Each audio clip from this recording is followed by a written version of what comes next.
تبارك الذي بيده الملك وهو على كل شيء قدير الذي خلق الموت والحياة ليبلوكم أيكم أحسن عملا وهو العزيز الغفور.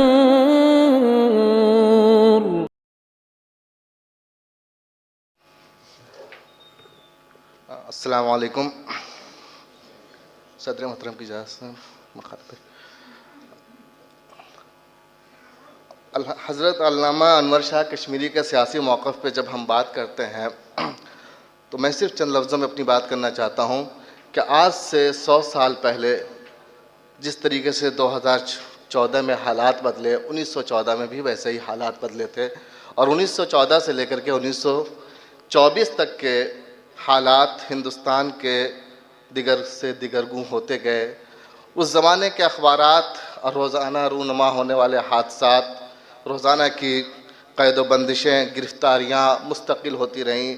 ان سارے تناظر میں جب ہم بات کرتے ہیں اور اخیر میں 1927 میں جب ہم پہنچتے ہیں اور علامہ کشمیری کا خطبہ صدارت جو پشاور میں انہوں نے دیا تھا اس کو سمجھنے کی کوشش کرتے ہیں، تب سمجھ میں آتا ہے کہ علامہ کشمیری نے جو شروع میں اپنی گفتگو بہت ہی نرم انداز سے شروع کی تھی، پھر آہستہ آہستہ گفتگو کو آگے بڑھاتے ہیں اور پھر شرطیہ طور پر آگے بڑھتے جاتے ہیں. اخیر میں گفتگو میں ایک ایسا لہجہ آتا ہے جہاں وہ کہتے ہیں کہ اب ہم کر کے رہیں گے، اور وہی کہتے ہیں کہ آزادی حاصل نہیں کی جاتی ہے بلکہ چھینی جاتی ہے.